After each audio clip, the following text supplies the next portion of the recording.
also a little bit of the add-on life cycle. So how does Blender load the add-on and how the different components are added and are loaded, and then we will just jump on creating a simple, yeah, couple of simple components.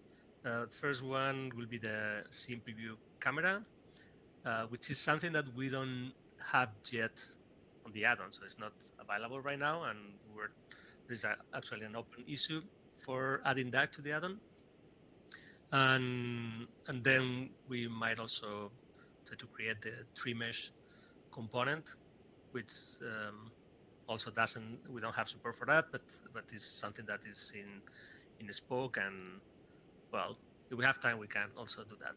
But mostly, we're going to focus on the scene preview camera because that's a pretty useful one. Yeah, so yeah, we can go ahead with that. Um, so, can you all hear me? I can hear you. Okay. Yeah, it was suddenly got very quiet, but yeah, everything is fine. Okay, so you can see my screen. So this is the Blender add-on repo that we cloned last week, or like the week before. Sorry. Um, I hope everybody could clone it or download it, but you should have something similar to this right now if you have Visual Studio Code open or your editor, whatever it is. So yeah, so here we have a few folders. So I want to focus, well, outside the folders, we have a few files. There's a couple of scripts, the check style script and the format script. Um, the format script just like goes over the whole code base and formats the source code based on some rules, and this program AutoPep 8, which follows like a standard. So we added a few parameters. So this is mostly so all the code base looks pretty similar and is consistent. So we don't have like a lot of different files with different formatting or different styles. Whenever anyone is willing to contribute, then this is a good thing to do before pushing any changes to the or any branches to the repo and creating PRs. Just running this, so the whole code base will get formatted, and anything that you have written will auto format. So you can run that before pushing any changes. And checking style is basically the same, but it's just to see if it follows the right style. So it's just like a checkup that we. So all these check style, all these things, they run when any branch is pushed. So we run that to make sure that the code is consistent, and if it's not, it's gonna the PR is gonna fail. Um, so so yeah, these two are mostly for formatting. Um, then this we went over it last week, a couple of weeks ago in the previous session. So just to download the BPI Blender Python modules, the fake modules. Um, so yeah, probably you have already run those. This is the tests folder. These were the where all the tests for all the components live. Here we have like a folder with a lot of blend files. Each one of these blend files is a component.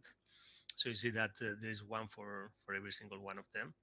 Um, and the way tests work is uh, we run this script, and this goes over all the scenes and exports a GLTF, and then we compare that GLTF export with what we expect.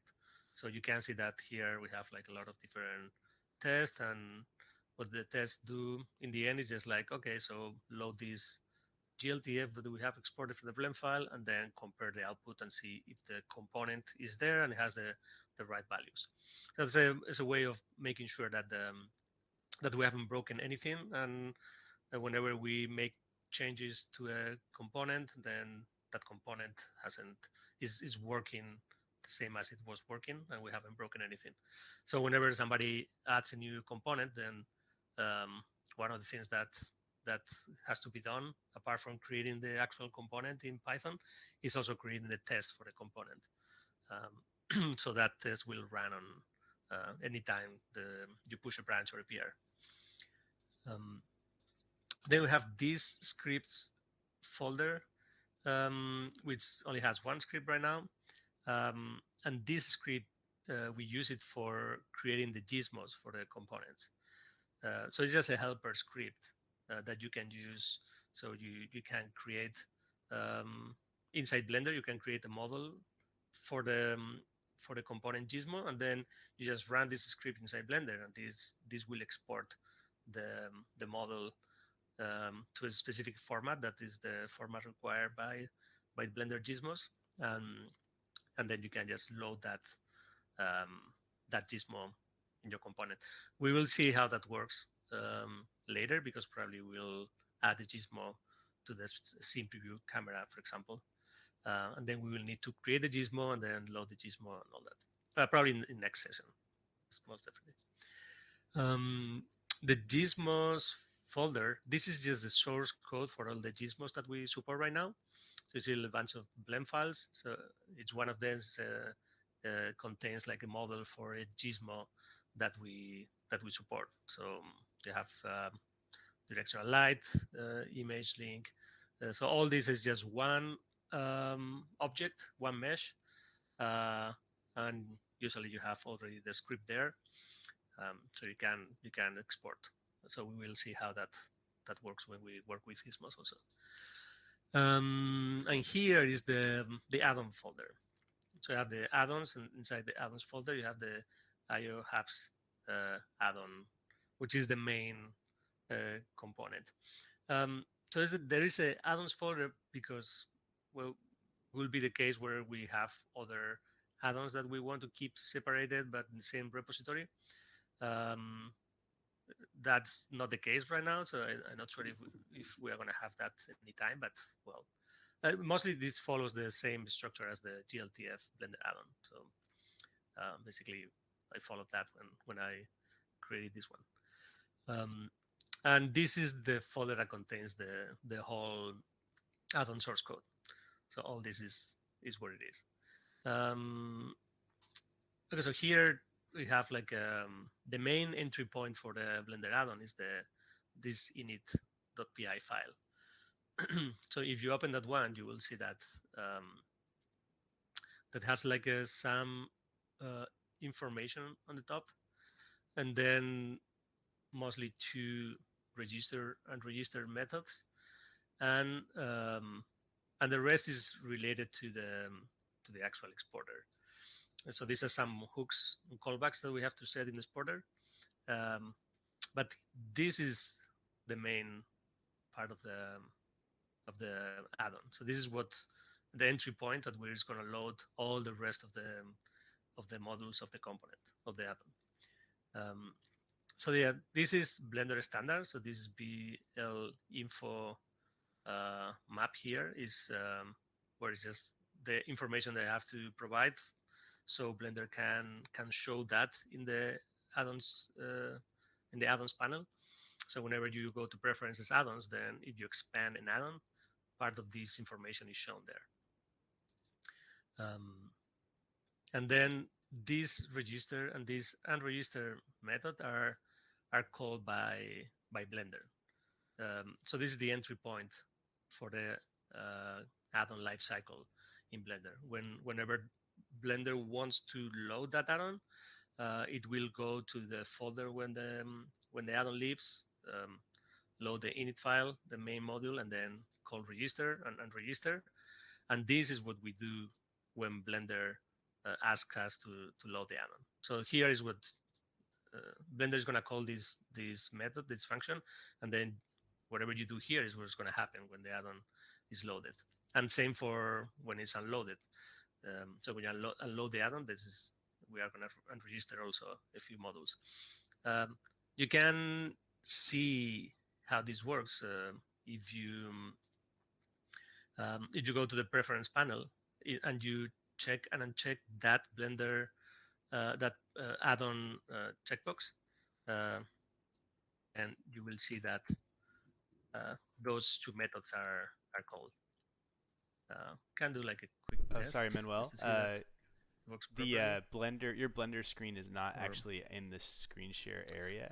so if here, yeah, so if we you go could to move edit. that over to the Well, other first I'm gonna set screen with the VS Code, that would be the way Bagger to that we show that. saw last week how to set it up. Yeah, on And our then Zoom, on you our go separate here.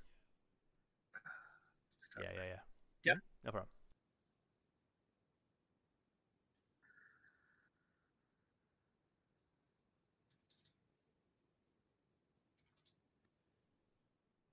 Yeah, it's no problem. Oh, you can see it now? Oh, okay. Sorry. Oh, yeah. Oh, damn. Sorry. I need to reshare them because I was sharing just one window. I forgot to. Yes. Let You me can do see that Blender now. quickly.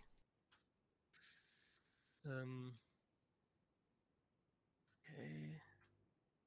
Sharing and share the screen again. There we go. Is that better? Okay, perfect. Okay, cool. So now we go to, okay, if we go to preferences, you go to the add-on, then you see that the add-on here is checked, so it is loaded now. Then if we click on, if we uncheck, wait. Oh, okay, I didn't set a breakpoint. That's very smart of me. So now we set breakpoints here and go back and click on load. You will see that it stops there, right? So this is called by Blender, and then this is what we do. And same for unregister. If we continue here and we go back to Blender and unregister, then unregister is called. So that's part of the standard procedure for what you have to do when creating an add-on. It's nothing special about our add-on there. It's just the Blender Python API for add-ons. Okay, so what we do here in these two methods, in the register method mainly, is start loading all the different modules that from the add-on, from the Hubs add-on. So the first thing is we load the preferences module. So we do like from the current directory. So in Python, wherever you import something, then you reference the different directories. And then if you just import the whole directory or module, then that's going to look for, well, in this case, from the current directory, we import preferences. So this will go here, and then we call to this register and unregister. And this is a pattern that we're following for any other modules or files. So we always follow the same pattern as Blender, and we call register and unregister. So from the main model, we call preference register. This will call inside the preferences.py file, we call register, and this starts registering classes. Same for like nodes.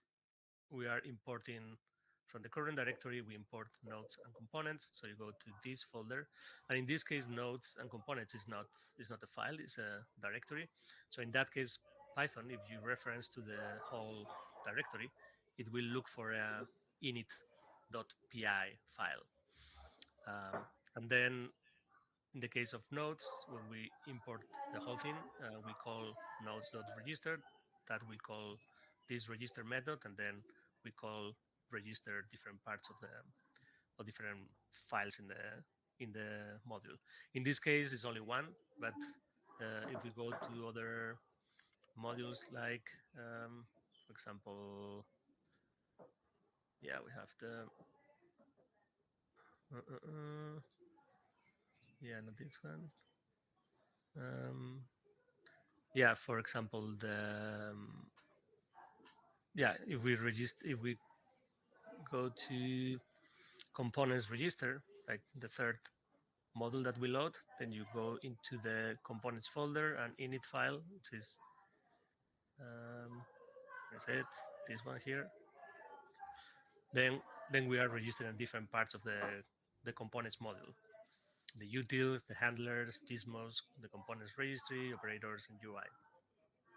So, so yeah, that's how it goes. It's just like from every module we call register, and we load different submodules, and that submodule might register other submodules if it needs to. Um, yeah, so basically that's how we load the whole add-on. So register on different submodules, and we were registering everything. And yeah, one of the main things that we do when registering, we go to, for example, these handlers register. Well, this is not the best example. Let me try here. No, it's for example here. So one of the main things that we do is this. We call this register class method, which is a like a Blender method for registering different classes. Um, so everything, or every class, or every panel, um, every property that you want to use in the Blender add-on, you have to register it doing this, doing the calling register class, because Blender requires you to register every class doing like using register class. So yeah, you will see that there is a lot of like BPI utils register class and the class name, and that's because that class is a Blender. It inherits from Blender some Blender components. So for example, node here, this is a BPI struct, so you need to register those before using them, so they are available. Yep. So no, sorry, Imaginer, you want to add something about any of this? No, it's pretty standard stuff. Same with every Blender add-on. So, Yeah, that's something that, well, is part of the how you develop like a Blender add-on. So you have to register all those classes before using them. yeah, Yeah. and So, it used to be easier, but then they made us register everything manually. So a good trick for that actually is storing the class names, references to them in a list, and then looping through that. But yeah, I think we do that in some cases. I don't remember. Yeah, if you have a lot. Yeah, so I think we are doing that in some places where we have like a list, and then there is, yeah, because I think there's a different method, right? I think there is a method that is register class, and there's another one that register classes. And if you use register classes, then you can provide like a register classes factory. Let me see.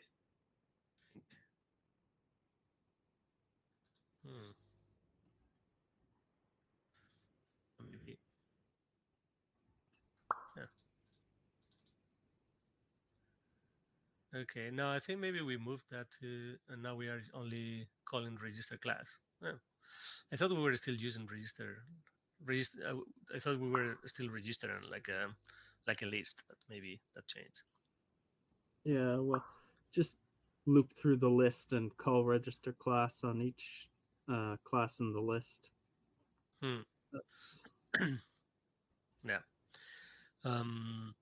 Okay, so so then we can just jump into the main part of it, is like how we load components, like add-on components. So well, that yep. maybe we want to go through migrations first. Just that's the first thing we run on everything is a migration on file load or add-on register. We had to do something special to make the migrations run on add-on register, which you probably saw in that init method. I think you Um, can. I think you can take over the editor, right? yeah, Oh yeah, you can. yeah. You can just jump, go Um, straight there. If you want to go over it, just go ahead. Also, you can. yeah. Where's that? That is the main init file. Mm, all right, and so that is in here. Am I Let me showing on follow the screen? Not yet. Yeah, I have to follow. Yeah, now you are. Uh, good to get. Okay, so just this part here. Um, we have to check to make sure um, if we've enabled something, and this is um, during a regular Blender session. If you're enabling the add-on, then we have to run a migration, and we do that by registering a timer and then just running the migration method then with a few parameters specific to registration. And so basically what that all does is it makes sure we have converted any hubs components in the file to the latest version that we want to work with in the add-on. So any old versions are updated, and we check over all of that, and we display a warning dialog if there are any possible problems. So if we just go, that's all done in handlers, handlers.py. And in this whole migrate method here. And Yeah, so, so that's basically to make sure that that we migrate like components from previous versions. If you jump from the file that was using the 0.0.15 and then you suddenly you switch to the you update the Blender add-on, but those files are still having all the properties from the previous file. So then we have to make sure that we migrate from one add-on version to the current one. So that's what all that. yeah. Okay, so yeah, so now, well, and then from there, then well, the main thing is like the component registry, which is the component in the module in charge of loading all the components. We'll probably go back to this one at some point, but essentially what this does is just goes over this folder, the definitions folder, and looks for any class that inherits from Hubs component, and it will load that as a component and register that component. So in like the short version of this is if you create a file inside the definitions folder that follows this pattern, like class and whatever the class is and inherits for Hubs component and has this definition, that will be loaded as a component whenever the add-on is loaded.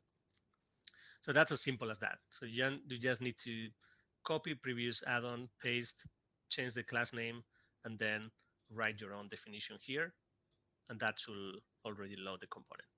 So we can maybe do like a quick test. So we can see easily how that works. So you create a new component. You go to definitions, copy that, paste it, and then let's say that we want to create a new component. We want to call it like scene preview camera. Okay, so now we have this new component. As it's in this folder, it will the registry will just load it. And now just let's update a few parameters here. And that's something I like. That's something I like to do when creating a new component is I just copy the a simple component as a template and change everything.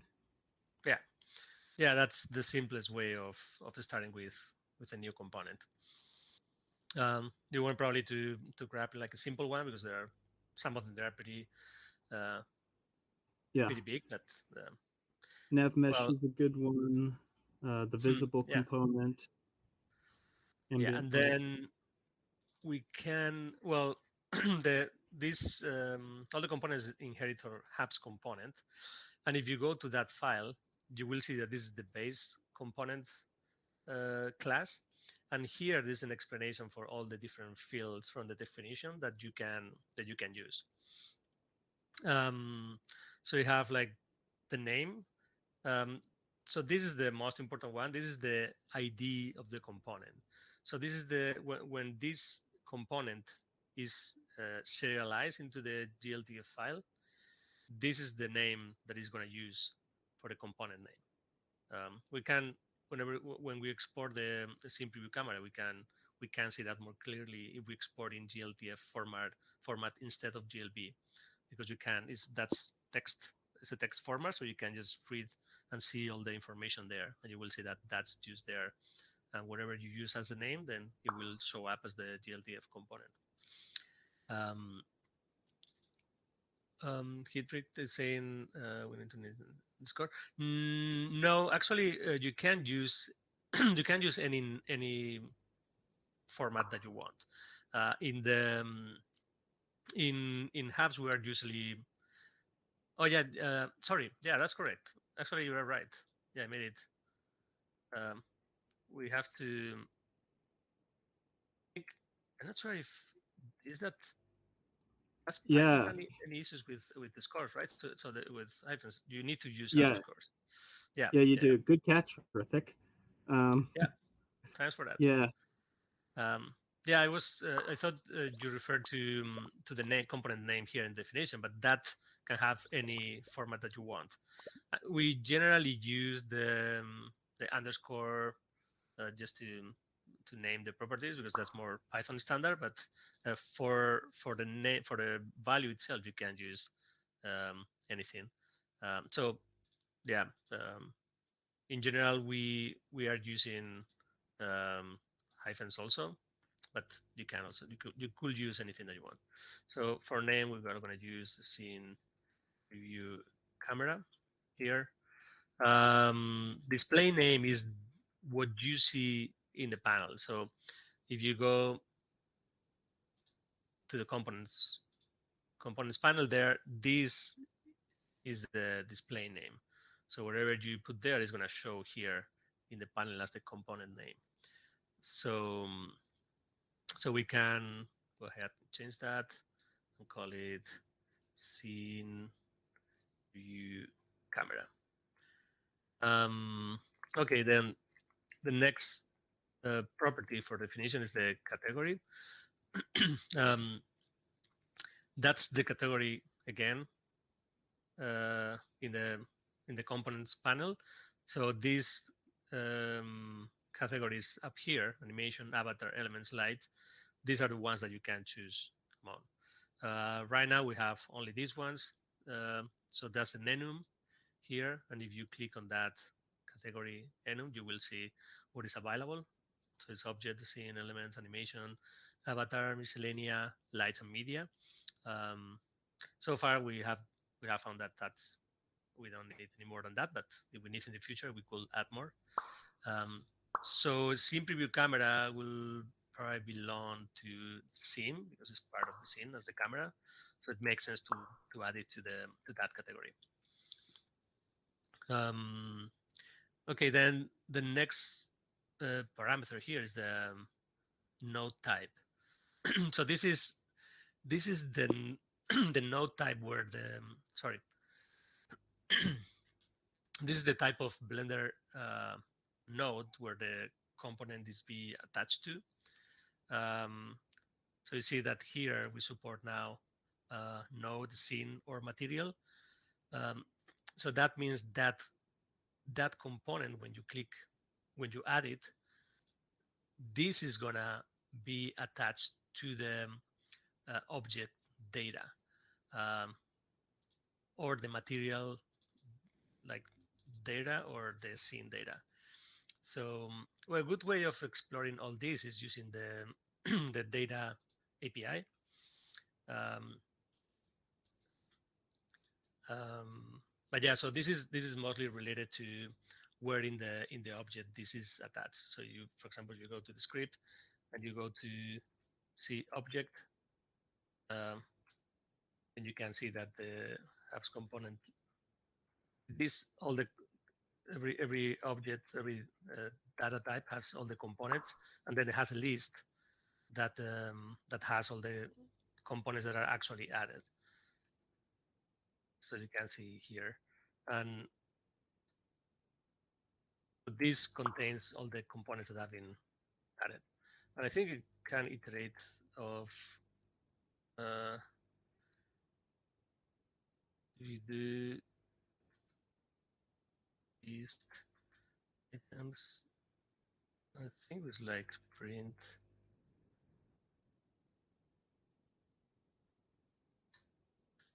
So now see if you go to the console here inside Blender, we have added this component to this object, and you see, like, if we go over see object has component list items, then and you print the components names, then you will see that you have link and network added to that one.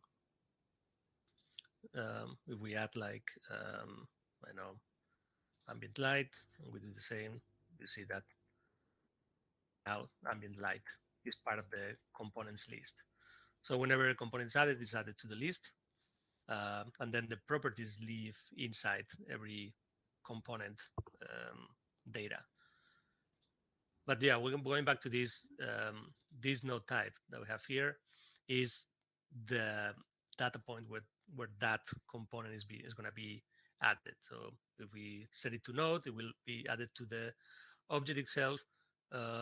For material components, we have some material components, so that those will be added to the material data. So for example, video texture target, you see here that one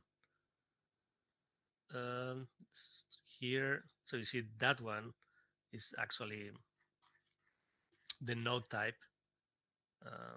We can find it. The node type is material because we want to add it to the material data.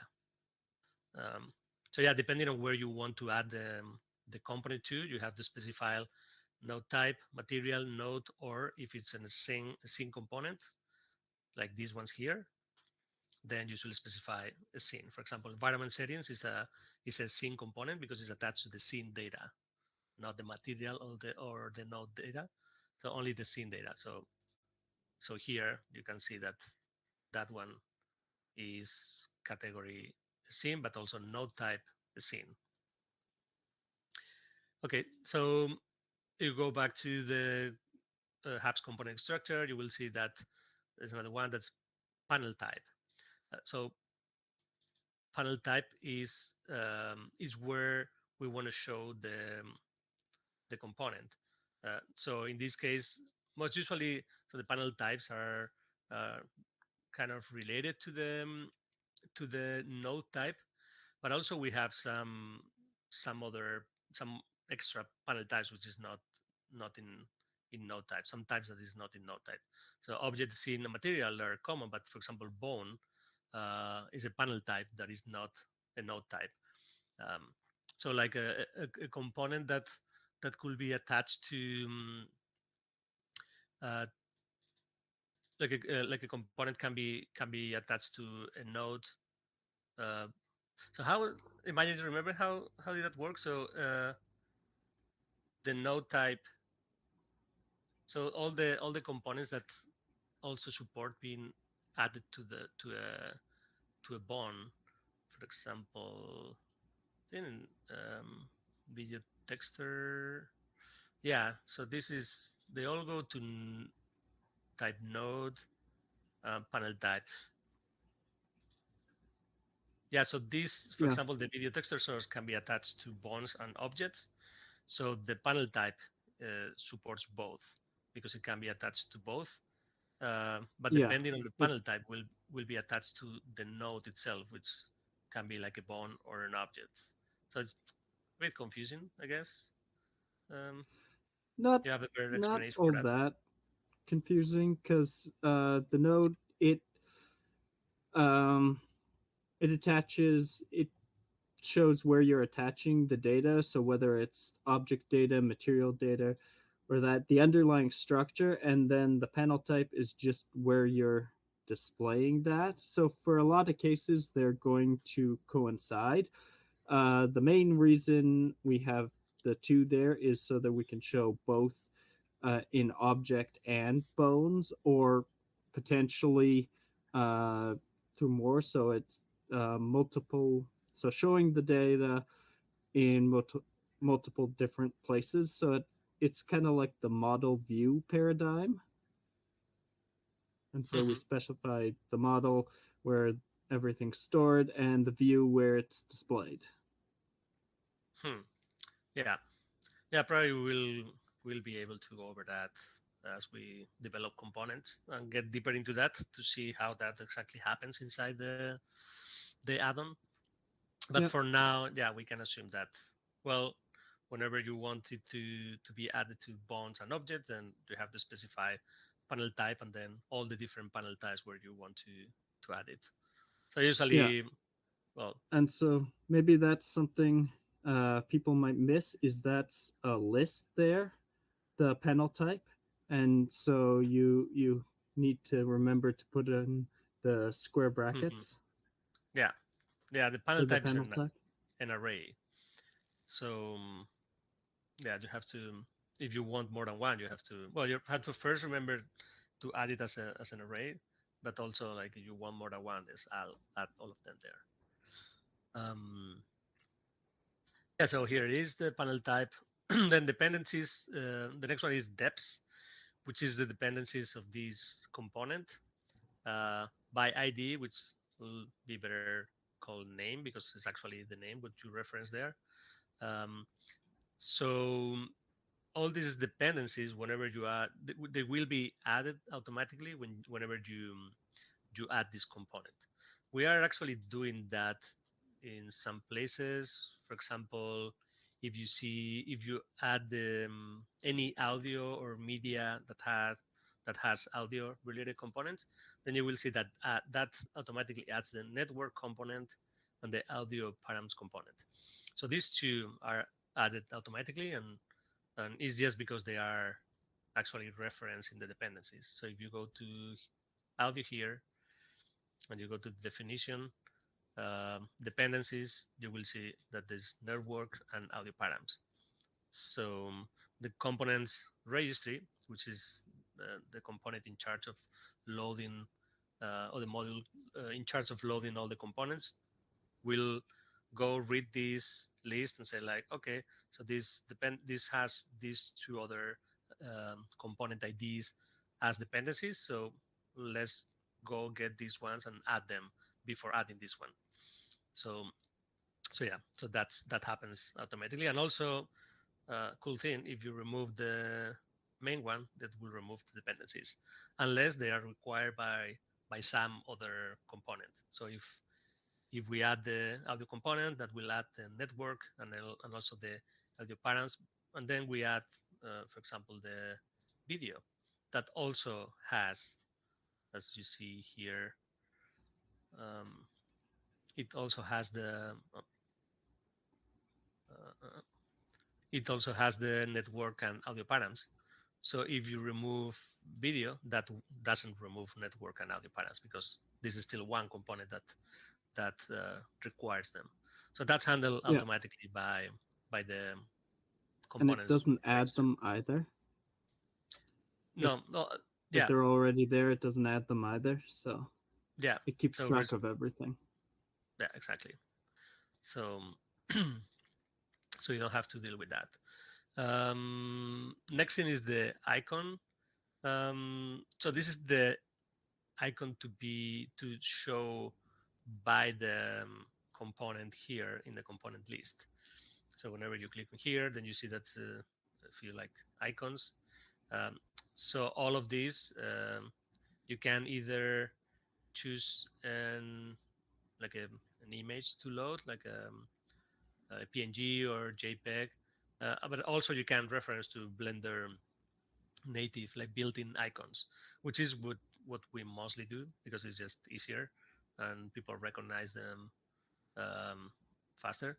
So so yeah, you can just reference to those there. Yeah. Yeah. So here, Now, if you're using a PNG, you do need to put it in the icons folder in order for it to be recognized. yeah, exactly. So there is, let me see. There is this folder here. It is called icons. Right now we only have one icon, which is this one, because this doesn't really have like any equivalent in Blender. So that one is referenced as PNG. If you go to the waypoint component, you will see that here the icon is referenced as a PNG. But if you go to any other component, you will see that they are all referenced by Blender built-in icon. So, for example, Yeah. point light uses light underscore point.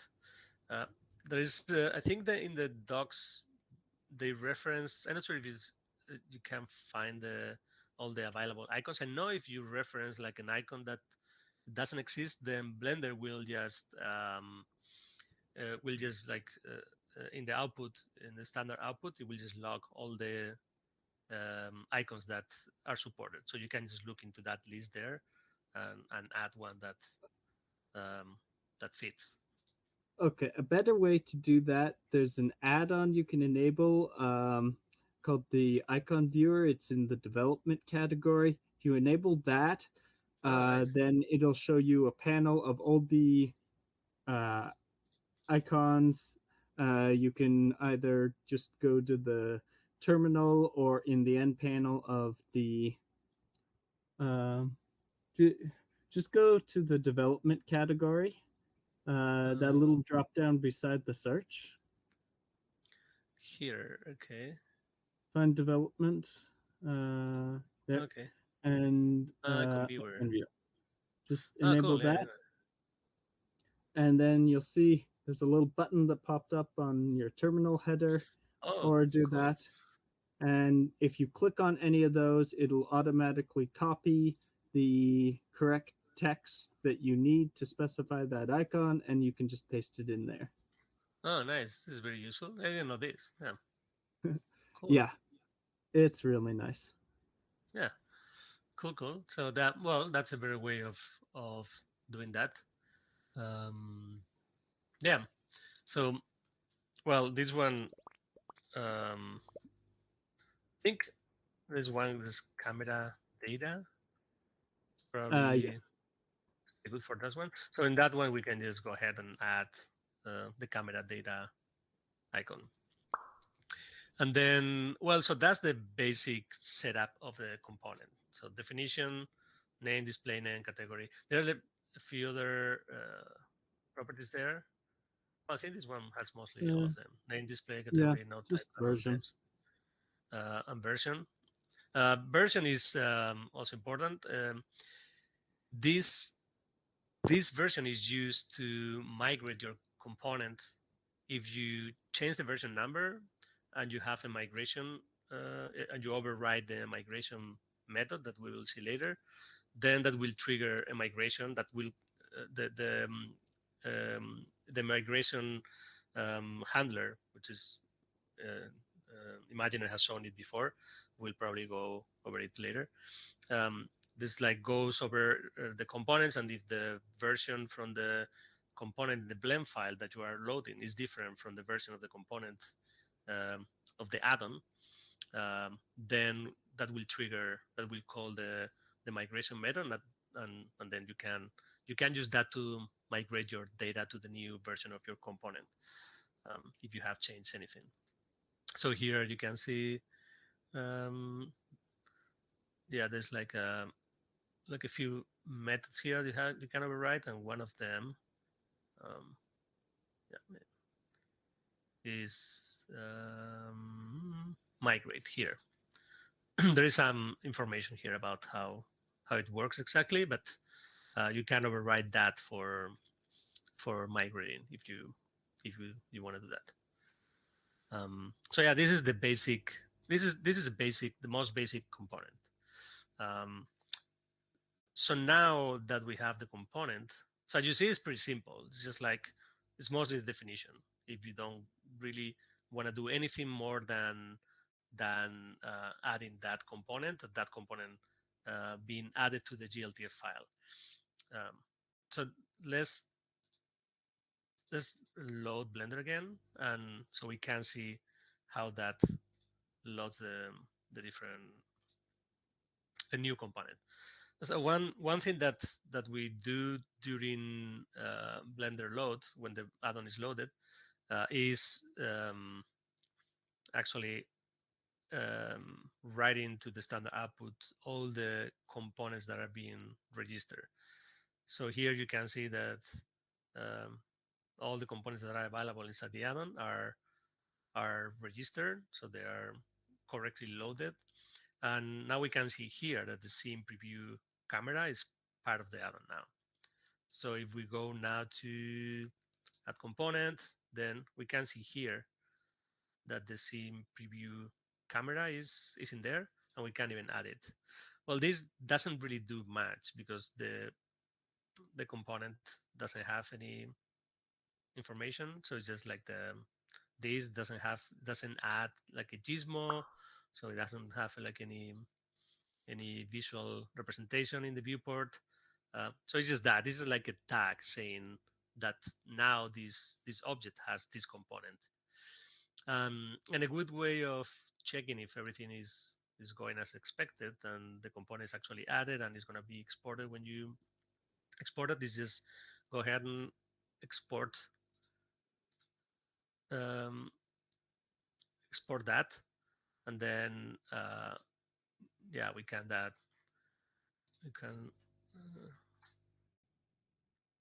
export that GLTF. Make sure that you export it at GLTF, not GLB, so you can read it. And then you go back to the editor, and then it's open. And here is what Blender exports in text format. So, well, this is the whole GLTF format. Is like a you can read more about that, but what we are interested mostly now is in this part, which is the nodes. And then the nodes is an array of all the different, basically like the objects that we are exporting. And we see that the first element is the cube, which is the cube that we were exporting. And we see in extensions that one of the extensions is ours extension, the mods HAPS component, and that has the scene preview camera component. The component is empty because we are not really adding any information to it, but at least it is there, so it's working correctly. And then this is what the HAPS client is going to read, and it will read any data that we add here.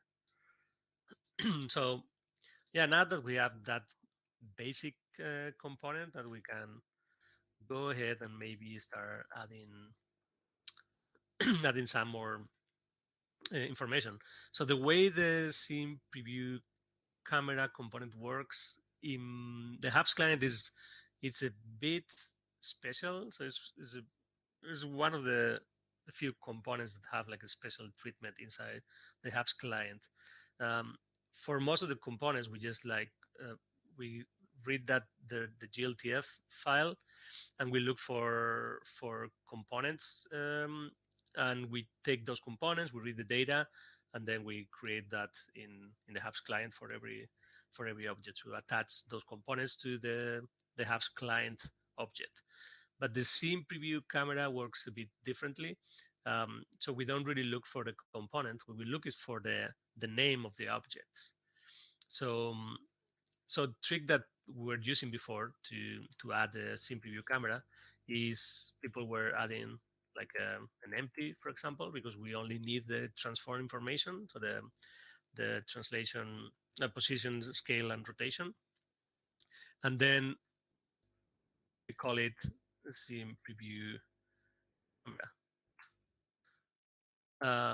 And this will make the object to be loaded as a preview camera. This transform. But this is a bit different from what people are used to now in the Blender add-on, because you have to rename things. And what people are more used to is just like you create an object and then you just tag it, right? That's how what we are doing with the rest of the components. So it will be nice that we do that also for this one, so you don't have to worry about renaming or remembering what's the actual name the ID that you have to use for that to work. So just add the component and then you can just export. So for that to work, we need to do like a few things here. So the first thing that we need to do is before the GLTF is exported, then we need to replace or we need to replace during the export process the name of the object with this object and then revert that name back to the original. So the scene is it doesn't change, but the actual object in the GLTF file is the name is changed. So if we go back to the Hubs component file, then here you can just go and explore all the different methods that the component supports and what you can override. So here you will see that there is like a few methods for the draw method, which is used for what we draw in the panel, and then the gather method, which is what you override this if you want to change what is exported inside the GLTF. So if you want to change what goes here in this object here, then you can override that one. By default, it will just add properties for any properties defined in the component. So, for example, in other components that have properties, these ones here, any of these properties will be automatically added to the GLTF output for that component. And if you want to change that, then you can override the gather method from the Hubs component. So in this case, we are mostly interested in overriding the pre-export. Well, these three: pre-export, gather, and post-export. Pre-export because before exporting, we want to save the current name of the object. And then post-export because we want to revert the name of the object. I think maybe we don't even need gather because we are not so interested in the component itself. We just want to change the name. So yeah, I think we can just, if you are lazy, you can just do this. And then we'll just add what we need here. So this is the place where we're interested in for this component. So for this one, we can do something like a name. We can add like a global string, which is backup name, where we are going to save the current name of the object, and then we're going to revert that after the export. So yeah, so here we will do that, reference that one, and then go and like this. So host is the object that you are currently iterating. So the object this component is attached to. Yeah, object or material or whatever the component is on. That's what the host is. Yeah. So for materials, for scene or whatever it is, then that will be the host. So here we simply write the current host name to the backup name, and then here we will do the opposite, which is referencing that global and then reverting back to host name, backup name. So with this, before exporting that specific component to the GLTF file, pre-export will be called, and then after that's been written, then post-export is going to be called, and then we can do that. So yeah, we can see if that works as expected. Hang on. Yep. We need to actually change the object name in the pre-export, not just Oh save yeah, the name. I didn't. Yeah. Sorry. Yeah. So host name. This will be scene preview camera, cool. Or yeah. That should be good. Yeah. And we can use a global variable here to store the backup name because theoretically you're only going to be exporting one scene preview camera. Otherwise, you'd have to store it within the component data itself so that you don't get multiple objects overriding and fighting each other. But here it should work fine. Yeah. So we launch Blender again.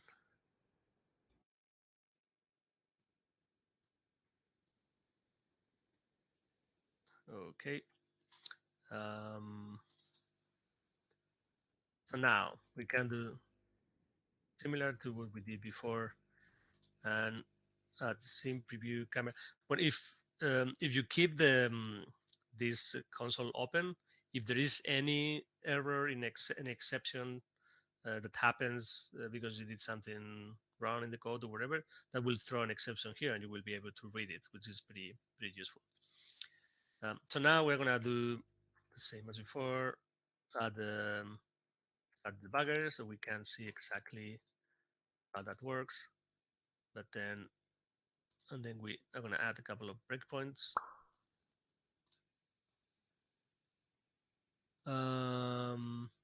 Yeah, if we remove line 5, then the global doesn't exist. I think that we'll just.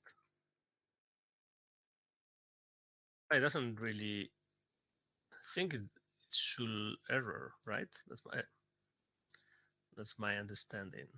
Let me launch again to see if that actually fails.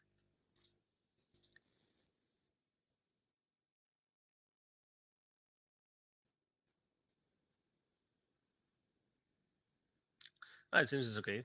Yeah, I thought you had to declare the clause, but it seems that it's okay. I think you're implicitly declaring it a global there. Yeah, I guess I got used to just initializing them. So it provides better readability to add that global somewhere, I think. But yeah. just check up before and make sure there are no errors above in the console, in the terminal. Yeah, I guess I got used because yeah, it's usually I think I'm not sure if it's a standard procedure, but having a list of the globals somewhere visible in the file at the beginning or in some block, I think it's useful so people know what globals are you using, because otherwise they can be like spread around the code and maybe make it more difficult to follow. But yeah, I mean apparently it's also works like that, so that should be fine. So okay, so now I'm gonna remove that and empty plain access and add the component. So now we have that. We are gonna attach Lagrange debugger and attach it. And now we can just export this as GLTF so we can read it. And like here it is. So now you see that this has stopped in pre-export. That means that the GLTF exporter is going over all the objects in the scene, and that now has reached this. But in this case, it was not complicated; it was only one object. And then what we do here is, so we have this host name which is empty, So we're gonna write that. Oh wait, I think it's actually. I think there was an. Oh no. Okay, went good. Yeah. So so now we can go to the GLTF output, and there it is. So now the name is Scene Preview Camera. Still wrote the component. We could also, I think we can do this. Does nothing, just ignores and doesn't write the component. But still, we haven't done that. And then we see that this was reverted to the original name, empty. So yeah, so this is doing what we wanted to do. Change the name so that this component now will be correctly loaded as the preview camera when you load scene. So well, one thing that now we anyone can. Yep. Sorry, just wanted to say if anyone's following along at home and trying this with multiple objects, you need the development version of the add-on because a bug was just fixed with regard to the export hooks. So if you want this to work, you will need that fix. Yeah. The released version doesn't have that yet. Yeah, correct. I think, well, I updated the master branch, which is the branch I'm in. So I think I have that change. Yep. So this will work fine here. But yeah, you have to update that if you try this. So one thing that we can try is, so this part here, we're not really interested in that because Hubs is not using that at all. As I mentioned, this is a very special component. This is the only component that works differently. But we're actually not using any of these. So I think we could even try not to write that, and that will also work. So I think we just pass on this. That will just ignore that output and wouldn't write anything on the component, I believe. So I don't know. Never tried. yeah, we can try. I don't know either. I haven't tried that, but we can try. So if we want to avoid writing there, we can go here and then just do nothing, I guess. It will be, we can close the session in Blender, go back to this and launch again.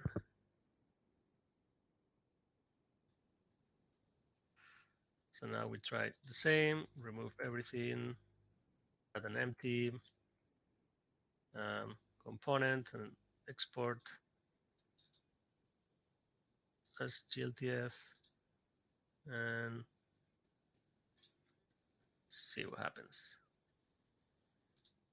Go back here. No, actually, I think it's just like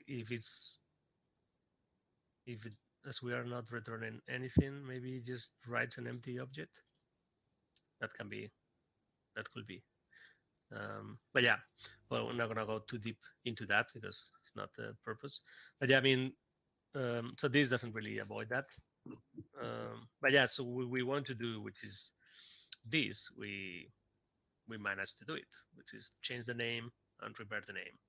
And now we should have like a functional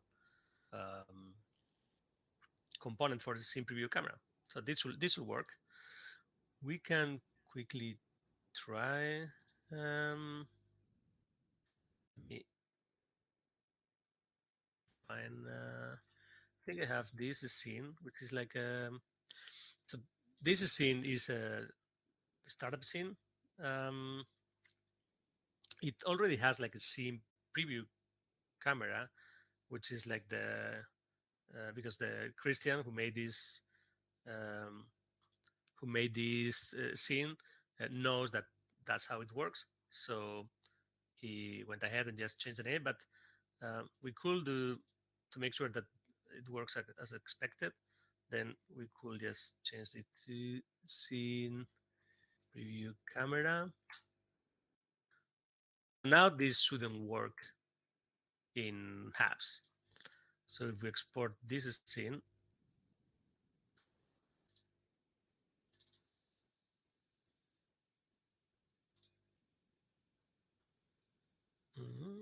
if we export this scene, and then we go here, and then we can go just halves.mozilla.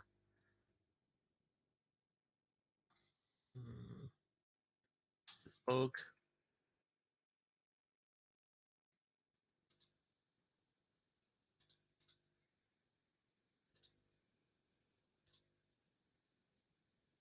We can add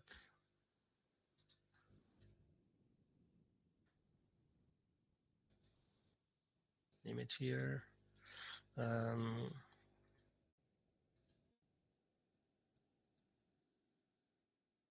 Okay, and now we select this GLB and we publish. Okay, so this now we have removed the changed the name of that object. So now this scene shouldn't have a preview camera. So if we create the room with this one, well, it'll still have a preview camera. It just won't be positioned where you want to be. Yeah, it creates one by default. That's correct.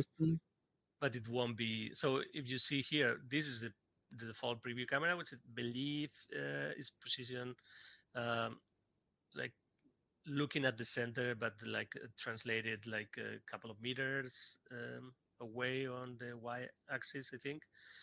Something like that. So this is something last resort. So if you don't have a preview camera, at least there will be something in the scene that you use. But this is not what we wanted, because as you can see here, the camera is positioned here. So we should be basically seeing the whole scene.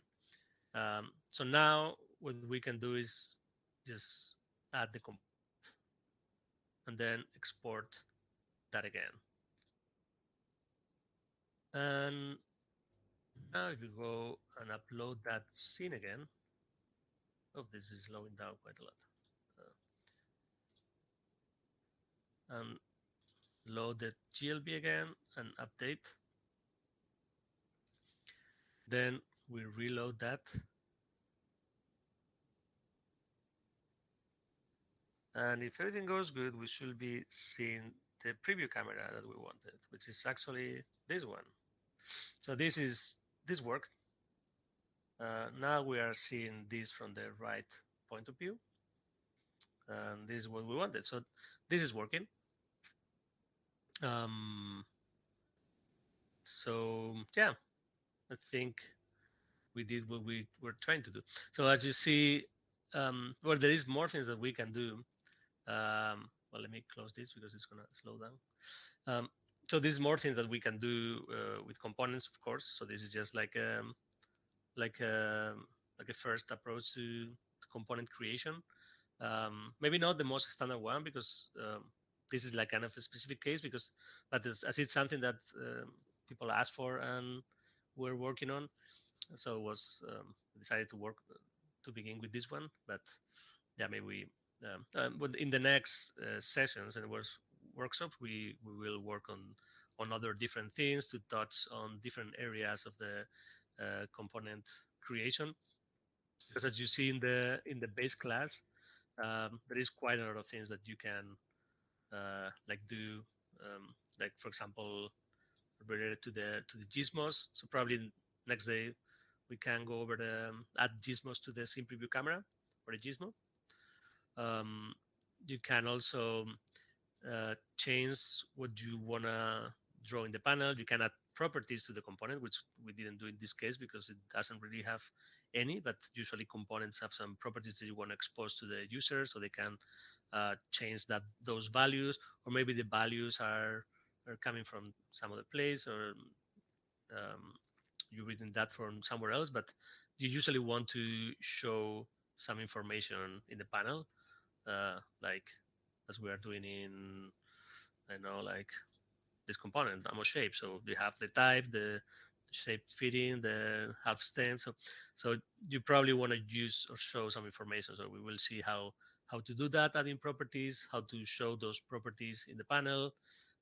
We went a little bit over the export process, so like the hooks for before the exporting, after exporting, or what do you want to be added to the actual GLTF block for the component.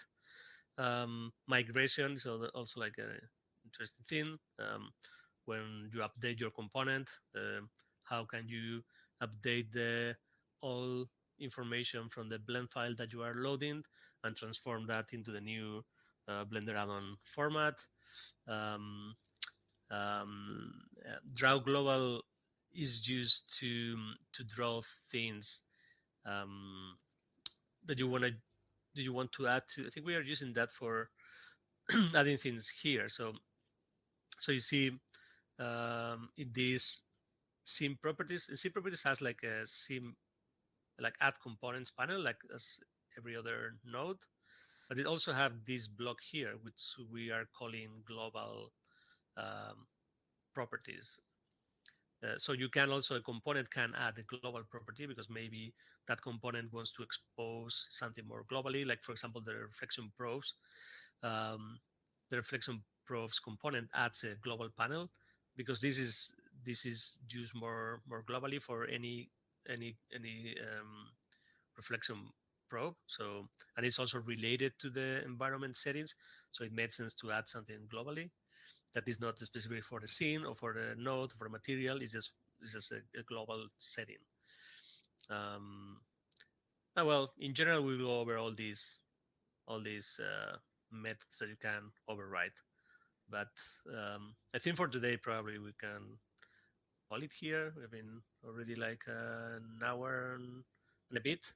So I think, and we went over at least the over creating a basic component. So it's a good starting point, I guess. So yeah, maybe I'm not sure if you want to add anything else, Imaginer, or maybe we can just go to the QA time, and so people can ask questions if they want. Yeah, I think this is good. Let's Okay. open it up to any And questions. Not seeing anything on Twitch. Yeah. No questions so far. So if anyone wants to ask anything, now's the time. Yeah, thanks Rithik for catching some good catches there. It and was helping out probably with, next. Guiding us there. That was great. Okay.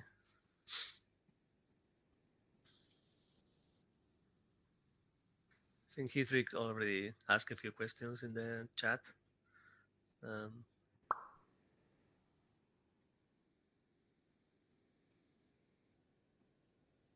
Yeah. Yeah. Yep. Yeah. you. So I'm interested to know how these GLBs are used in hubs. So GLBs in hubs are loaded in different ways. You use GLBs for scene creation, avatar creation, or any object that you drop in the scene is basically a GLB, or you can drop GLB models. So yeah, so the way this so whenever you create an asset, a GLB, you usually create from Spoke or from Blender, and then you add all these components. You export that model as a GLB, and that GLB contains that information that we're showing here in the GLTF file before. So this is the text version of the GLB. The GLTF format has like a binary and a text format, and this is the text format, GLTF, and then there's the binary format, the GLB. HAPS supports both, so you can, for example, if we drop here GLB in the scene, you go to upload and you look for a model GLB that you have that will spawn that model inside the scene. And when doing that, the HAPS client will read all those components that are attached to all those nodes in the GLB or GLTF file. So I spawn